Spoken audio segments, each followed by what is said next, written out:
Hello दोस्तों, स्वागत है आपका सक्सेस विथ राहुल चैनल में। दोस्तों, अगर आप किसी कॉम्पिटिटिव एग्ज़ाम की तैयारी करते हैं तो आपको पता ही होगा कि आपका सिलेबस क्या है। और कोई भी कॉम्पिटिटिव एग्ज़ाम होता है तो उसमें हिस्ट्री, ज्योग्राफी, पॉलिटी ये सब बहुत ज़्यादा मात्रा में आपको पूछे जाते हैं। आपको कौन सा एग्ज़ाम देना है वो आपको डिपेंड करता है कि आपका ज़्यादा साइंस पूछेगा या ज़्यादा पॉलिटी और हिस्ट्री पूछेगा। लेकिन अधिकांश आपको एग्ज़ाम्स में पॉलिटी, हिस्ट्री ये सब बहुत ज़्यादा महत्वपूर्ण होता है। और पॉलिटी जितने भी टीचर को हम देखे हैं यूट्यूब पे, सब मतलब ऊपर सिर्फ आर्टिकल उड़ाकर चले जाते हैं। अगर आप पॉलिटी का सवाल देखते होंगे सेट में तो आपको सिर्फ संविधान से नहीं पूछा जाता है, क्योंकि आपका सिलेबस सिर्फ संविधान नहीं है। आपका अगर पॉलिटी का सिलेबस देखा जाए, अगर एग्ज़ाम की सिलेबस देखा जाए कोई भी एग्ज़ाम, तो उसमें सिर्फ संविधान आपका सिलेबस नहीं होता है। आपके सिलेबस में दो शब्द लिखा रहता है, एक है आपका भारतीय संविधान और एक है आपका राज्य व्यवस्था। एक आपका है भारतीय संविधान और एक है आपको राज्य व्यवस्था।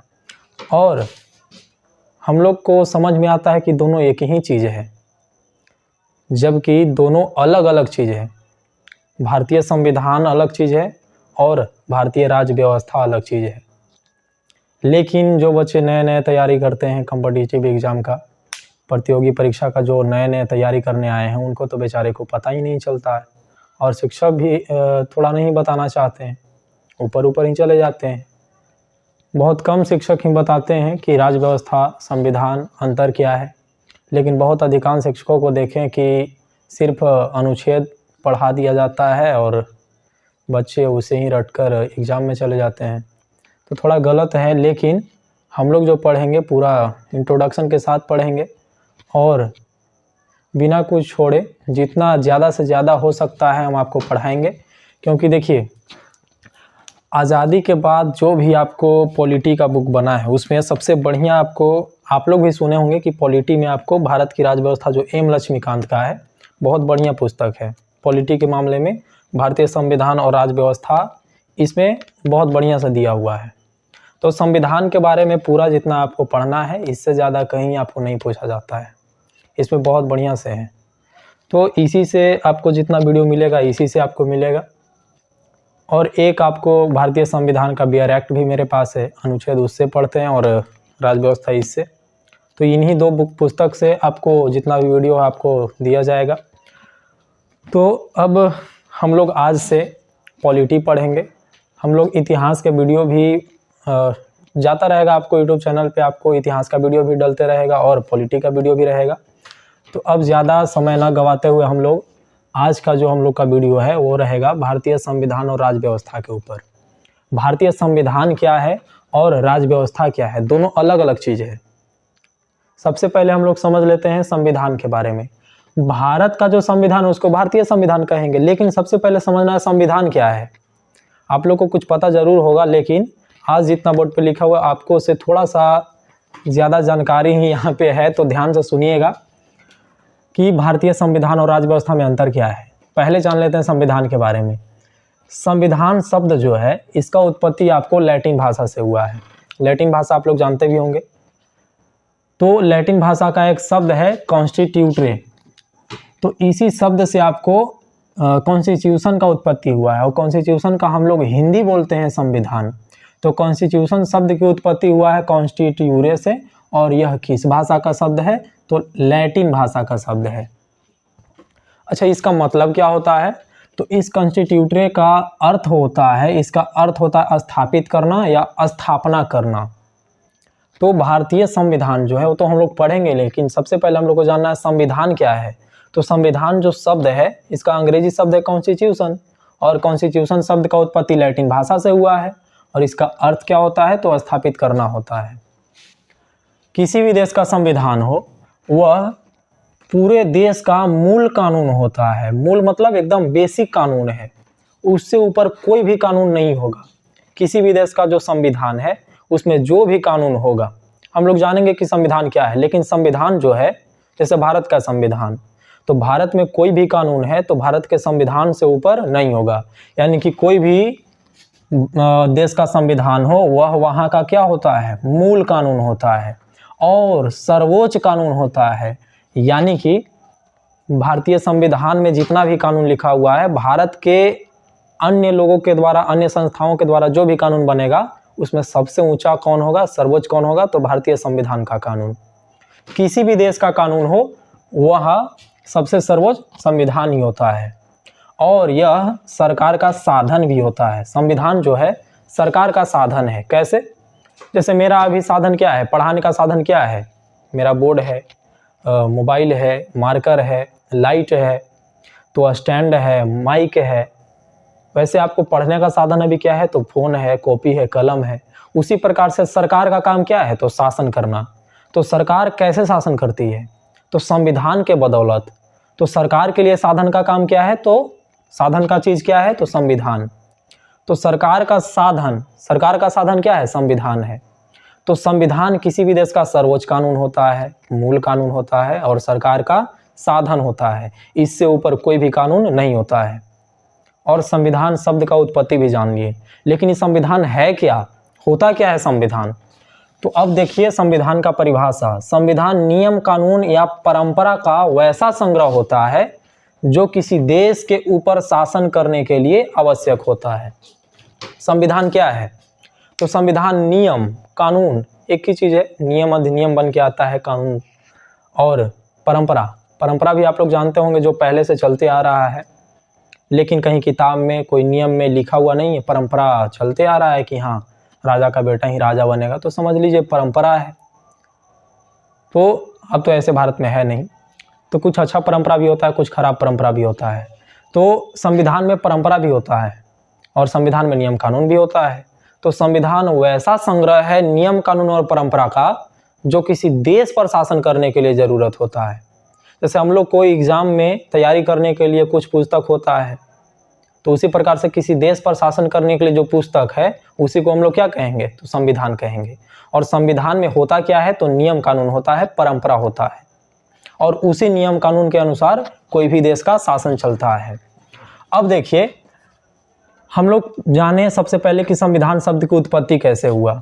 और कोई भी संविधान है वह किसी देश का सर्वोच्च कानून होता है, उससे बड़ा कोई कानून है नहीं देश में। और संविधान है क्या, तो नियम कानून का संग्रह है। अब देखिए संविधान में अगर मान लीजिए संविधान आप पढ़ेंगे तो आपको, जैसे मान लीजिए कोई भी अनुच्छेद में कानून बना दिया गया कि भारत में अगर कोई, जैसे अनुच्छेद 17 है कि कोई भी भारत में अगर छुआछूत करेगा तो उसको सज़ा दिया जाएगा। तो सिर्फ किताब में लिख देने से उसको सज़ा तो मिल नहीं गया, सज़ा देने के लिए उसका ढेर सारा व्यवस्था करना पड़ेगा। जैसे अगर कोई छुआछूत करेगा तो उसके ऊपर FIR दर्ज कीजिए, तो FIR दर्ज करने के लिए आपको पुलिस स्टेशन होना चाहिए, उसको सज़ा सुनाने के लिए न्यायालय होना चाहिए। और कितना सज़ा होगा यह संविधान में नहीं लिखा हुआ है, तो उसके लिए कानून बनाने के लिए संसद होना चाहिए, विधानमंडल होना चाहिए। यानी कि 3 चीज़ होना चाहिए, एक आपको विधायिका, एक कार्यपालिका और एक न्यायपालिका, और ये सरकार का 3 अंग है। यानी कि संविधान को लागू करने के लिए जो हम लोग चीज़ व्यवस्था करते हैं उसे हम लोग राज्य व्यवस्था कहते हैं। तो संविधान और राज्य व्यवस्था दोनों अलग अलग चीज़ है। तो संविधान और राज्य व्यवस्था में अंतर क्या है, तो संविधान नियम कानून का आपको संग्रह होता है।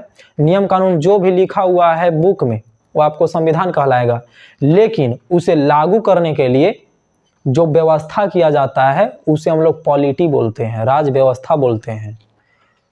तो राज्य व्यवस्था का परिभाषा यही होगा कि संविधान को लागू करने के लिए जो व्यवस्था की जाती है उसे ही हम लोग क्या कहते हैं, राज्य व्यवस्था कहते हैं, पॉलिटी कहते हैं। या राज्य व्यवस्था वह प्रणाली है, प्रणाली का मतलब सिस्टम, राज्य व्यवस्था वह प्रणाली है, वैसा प्रणाली है जो संविधान के नियमों के अनुसार कार्य करती है। अब कोई भी पुलिस अधिकारी हो, कोई भी कोर्ट हो, कोई भी आपको विधायिका हो, संविधान के ऊपर बढ़ के काम नहीं करेगा, संविधान के अंदर में ही रह के संविधान के नियम के अनुसार ही कार्य करेगा। तो राज्य व्यवस्था क्या है, तो संविधान के नियम कानून को लागू करने के लिए जो व्यवस्था किया जाता है उसे ही क्या कहेंगे, राज्य व्यवस्था।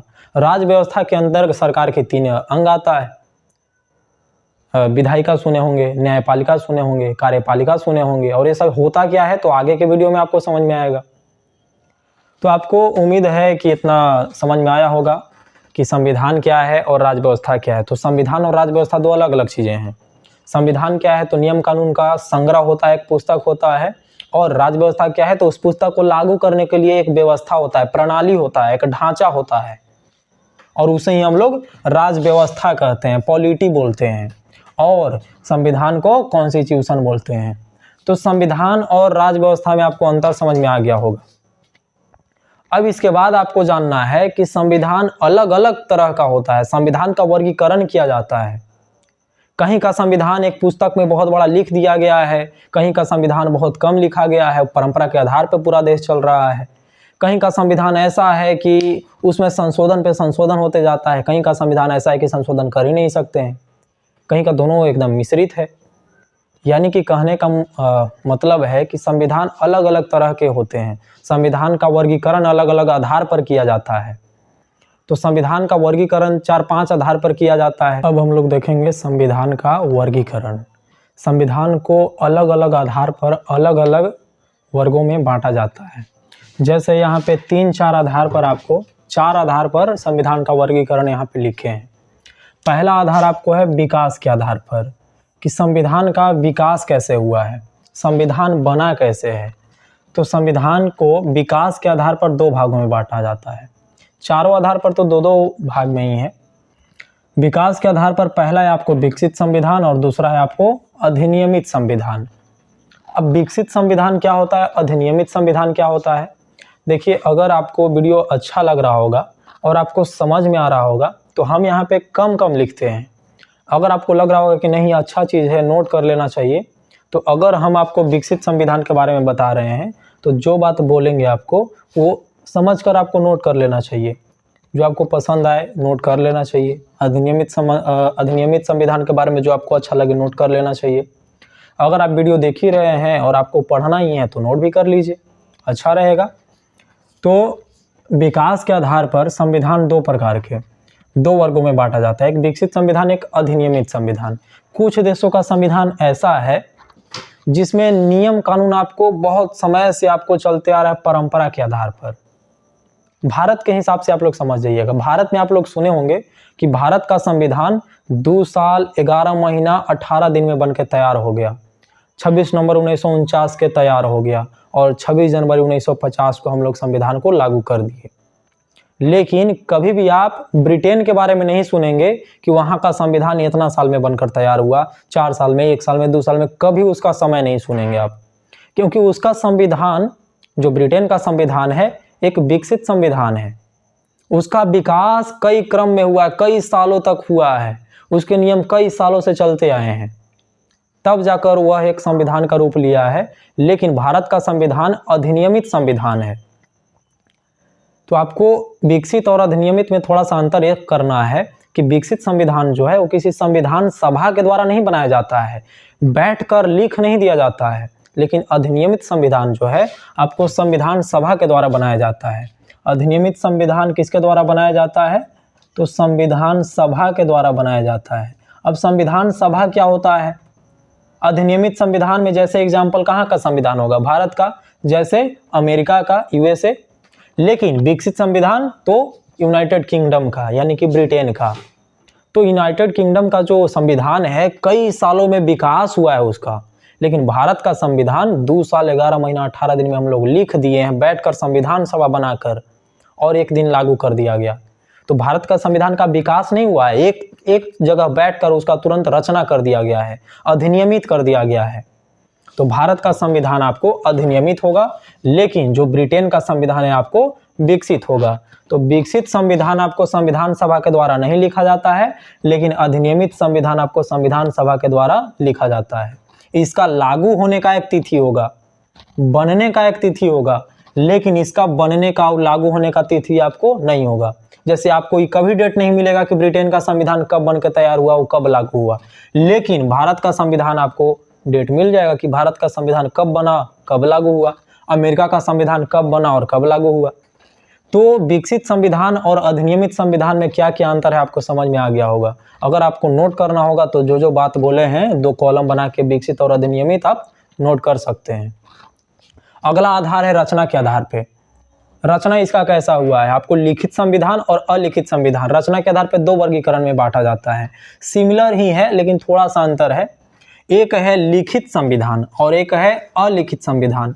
आपको शब्द से लग रहा होगा कि लिखित संविधान उसको कहेंगे जो पेज पर लिख दिया गया हो, लेकिन अलिखित संविधान उसको बोलेंगे जो न लिखा गया हो। लेकिन थोड़ा सा यहाँ पे आप गलत हो जाएंगे। फिर आपको हम अभी बताएं कि संविधान क्या होता है, पीछे थोड़ा सा अभी बताया आपको कि संविधान क्या होता है। तो संविधान नियम या कानून या परंपरा, ये 3 चीजों का संग्रह होता है। नियम, कानून और परंपरा का संग्रह होता है संविधान, और इन्हीं के आधार पर कोई देश को चलाया जाता है, शासन किया जाता है देश के ऊपर। तो किसी देश में नियम, कानून और परंपरा को किताब में ज़्यादातर लिख दिया जाता है, लेकिन किसी किसी देश में उसको लिखा कम जाता है और दिमाग में आदमी को बैठा दिया जाता है कि नहीं इस टाइम पे आपको यही करना है, ये नियम है, यानी कि परंपरा बना दिया जाता है। तो किसी किसी देश में नियम, कानून और परंपरा को लिखा नहीं गया है, बहुत कम लिखा गया है। अलिखित संविधान जहाँ का है वहाँ भी आपको लिखा हुआ पुस्तक मिल जाएगा, संविधान आपको मिल जाएगा, लेकिन उसमें लिखित अंश कम है। अलिखित संविधान में आपको लिखित अंश यानी कि लिखा हुआ पुस्तक के रूप में लिखा हुआ आपको बहुत कम मिलेगा। ज़्यादातर परंपरा के आधार पर वहाँ देश चलता है। जैसे मैं आपको कहाँ न्यूजीलैंड, जैसे मैं आपको कहाँ ब्रिटेन, जैसे मैं आपको इजराइल, इन सभी देशों में आपको बहुत बड़ा बड़ा पुस्तक नहीं मिलता है संविधान का, जैसे भारत में है। जैसे भारत का संविधान बड़ा बड़ा एकदम आप देखेंगे पुस्तक है, उस प्रकार से आपको ब्रिटेन का, न्यूजीलैंड का और इजराइल का संविधान नहीं मिलेगा। वहाँ का जो नियम कानून है आदमी के दिमाग में बैठा दिया जाता है कि इस तरह से आपको यहाँ पे नियम फॉलो करना है, यहाँ पे नियम फॉलो करना है, लिखा हुआ नहीं ज़्यादा मिलेगा। यानी कि अलिखित संविधान में लिखित अंश क्या होता है तो कम होता है, लेकिन लिखित संविधान में लिखित अंश क्या होता है तो ज़्यादा होता है। और लिखित अंश इसमें ज़्यादा होगा और इसमें लिखित अंश कम होगा। तो लिखित संविधान और अलिखित संविधान में यही अंतर है कि लिखित संविधान में जो लिखा हुआ भाग है पुस्तक के रूप में वह ज़्यादा होता है, लेकिन अलिखित संविधान में परंपरा, नियम, कानून बहुत ज़्यादा होता है, लेकिन लिखा हुआ नहीं होता है।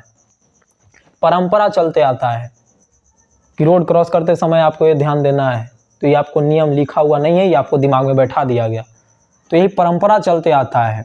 तो अलिखित संविधान और लिखित संविधान आपको समझ में आ गया होगा। लिखित संविधान जैसे कहाँ कहाँ का है, तो भारत का, सबसे पहले तो हमारा देश ही है, भारत का संविधान लिखा हुआ संविधान है। अमेरिका का, कनाडा का, जापान का और फ्रांस का। तो जितना भी आपको लिखित संविधान है सबके सब आपको अधिनियमित संविधान कहलाएगा। दोनों आपको सिमिलर है, लिखित संविधान और अधिनियमित संविधान एक जैसा ही है। जो लिखा गया है जिसमें लिखित अंश ज़्यादा है वो कहीं न कहीं किसी न किसी तिथि को अधिनियमित भी हुआ होगा, और जो आपको अलिखित है यानी कि जो परंपरा के आधार पर चलते आ रहा है वो आपको विकसित संविधान है। तो अलिखित संविधान को विकसित संविधान भी कहा जाता है और अधिनियमित संविधान को लिखित संविधान भी कहा जाता है। और एग्जाम्पल से ही आपको सवाल ज़्यादातर पूछा जाता है, तो एग्जाम्पल याद करते चलिएगा। अगला आधार है आपको संशोधन के आधार पर। संविधान देखिए, जैसे मान लीजिए 1950 में हम लोग का संविधान लागू हुआ, तो उस समय जो नियम कानून था, आज नियम कानून जरूरी हो ऐसा आवश्यक नहीं है, उसको बदलाव का जरूरत पड़ता है। परिवर्तन ही संसार का नियम है, तो बदलाव होते रहना चाहिए। संविधान कितना भी अच्छा हो, उसमें अगर समय के अनुसार बदलाव न किया जाए तो वह फिर अच्छा संविधान नहीं रहेगा। तो संविधान के प्रासंगिकता को बचाए रखने के लिए उसमें बदलाव भी किया जाता है, और संविधान में किए गए बदलाव को ही संशोधन कहते हैं।